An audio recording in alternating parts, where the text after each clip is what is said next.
Chapter 19. Another summer had come, and I had still not speared the giant devilfish that lived near the cave.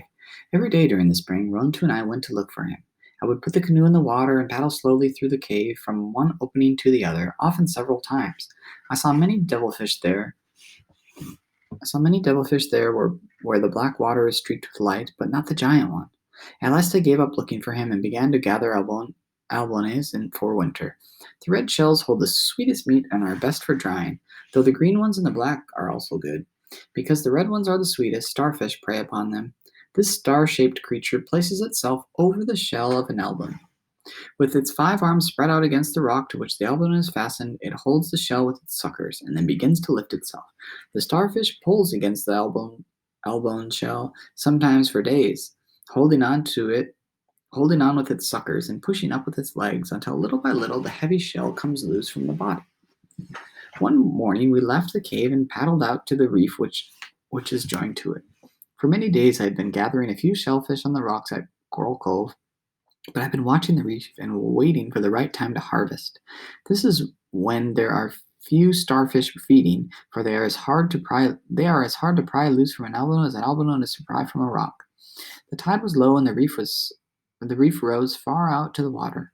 Along its side were great numbers of red elbows and very few starfish, so before the sun was high I filled the bottom of the canoe.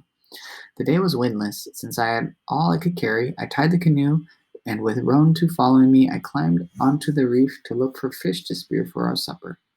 Blue dolphins were leaping beyond the kelp beds, and the kelp were otter playing all the games they never tire of. And around me everywhere the gulls were fishing for scallops, which were numerous that summer. They grow on the floating kelp leaves, and there are so many of them that much of the kelp near the reef had been dragged to the bottom. Still, there were scallops that the gulls could reach, and taking them in their beaks, they would fly far above the reef and let them drop. The gulls would then swoop down to the rocks and pick up the meat from the broken shells. Scallops fell on the reef like rain, which amused me, but not Rontu, who could not understand what the gulls were doing. Dodging this way and that, went to the end of the reef where the biggest fish live. With a skewer line and a hook made of abalone shell, I caught 2 that had large heads and long teeth, but are good to eat. I gave one to Rontu on the way back to the canoe, gathered purple sea urchins to use for dyeing. Rontu, who was trotting along in front of me, suddenly dropped the fish and stood looking down over the edge of the reef. There, swimming in the clear water, was a devilfish. It was the same one I'd been hunting for. It was the giant. Seldom did you see any devilfish here, for they like deep places, and the water along this part of the reef is shallow. Perhaps this one lived in the cave and came here only when he could not find food. Rontu made no sound. I fixed the head of a spear along and the long string that held it to my wrist. Then I crawled back to the edge of the reef. The giant had not moved. He was floating just below the surface of the water, and I could plainly see his eyes. They were the size of small stones and stood out from his head, with black rims and gold centers, and in the centers of a black spot, like the eyes of a spirit I had once seen on a night that rain fell and lightning forked the sky. Where my hands rested was a deep crevice, and in it a fish was hiding. The giant was half the length of my spear from the reef, but while I watched, one of his long arms ran out like a snake and felt its way into the crevice. It went past the fish and along the side of the rock, and then the end of it curled back. The arm gently wound itself around the fish from behind. I rose to one knee and drove the spear. I aimed at the giant's head, but though it was larger than my 2 fishes and a good target, I missed. The spear struck down through the water and slanted off. Instantly, a black cloud surrounded the devilfish. The only thing I could see of him was one long arm still grasping its prey. I jumped to my feet to pull in the spear, thinking that I might have a chance to throw it again. As I did so, the shaft bobbed back to the surface, and I saw that barbed point had come loose. At the same moment, the string tightened. My grip on it broke, and aware that I had struck the devilfish, I quickly dropped the coils I held, for when the string runs out fast, it burns your hands or becomes entangled. The devilfish does not swim with fins or flippers like other things in the sea. He takes water in through the hole in the front of his body and pushes the water out behind through 2 slits. When he's swimming slowly, you can see these two streams trailing out, but only then. When he moves fast, you can see nothing except a streak in the water. The coils I had dropped on the rock hopped and sang as they ran. Then there were no more of them. The string tightened on my wrist. To lessen the shock, I leaped across the crevice in the direction the giant had taken. With the string in both hands, but still fastened to my wrist, I braced my feet on the slippery rock and leaned backwards. The string snapped tight with the weight of the devilfish. It began to stretch, and fearing that it might break, I walked forward, yet I made him pull me every step. He was moving toward the cave along the edge of the reef. The cave was a good distance away. If he got there, I could surely lose him. The canoe was tied just in front of me. Once I was in it, I could let him pull me until he grew tired, but there was no way to untie the canoe and hold on to the string. Ronto all this time was running up and down the reef, barking and leaping at me, which made my task harder. Step by step, I walked forward until the devilfish was in the deep water close to the cave.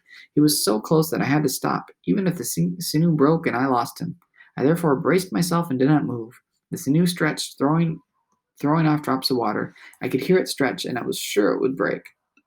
I did not feel it cutting into my hands, though they bled. The pull suddenly lessened, and I was sure that he was gone, but the next instant I saw the string cutting the water in a wide circle. He was swimming off from the cave in the reef towards some rocks that were about twice the length of the string away. He would be safe there too, for among them were many places to hide. I pulled in half the string while he was moving toward the rock, but soon had to let it out. It grew tight again and began to stretch. The water here was only a little over my waist, and I let myself down over the reef. There was a sandbar not far from the rocks, and stepping carefully on the bottom, which was full of holes, I slowly made my way up toward it. Rontu swam along my side. I reached the sandbar before the devilfish could hide himself in the rocks. The string held, and he turned about, and once more swam toward the cave. Twice again he did this. Each time I took in some of the string. The third time he came up into the shallow water, I walked backward across the sandbar so he would not see me, and pulled on the string with all my strength. The giant slid up on the sand. He lay with his arms spread out, partly in the water, and I thought he was dead. Then I saw his eyes moving. Before I could shout a warning, Rontu had rushed forward and seized him, but the devilfish was too heavy to lift or shake.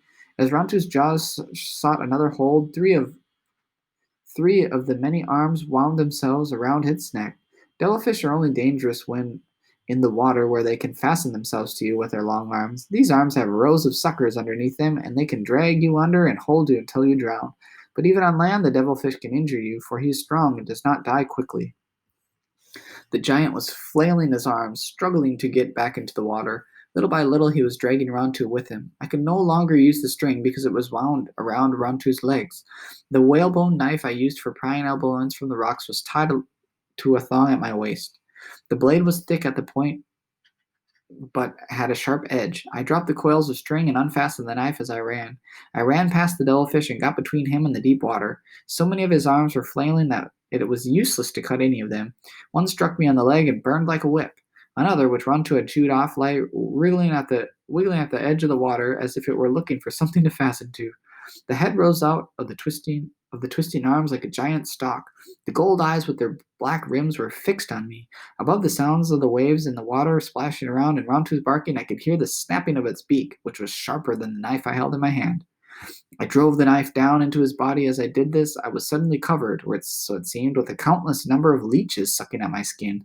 Fortunately, one hand was free, the hand that held the knife, and again I struck down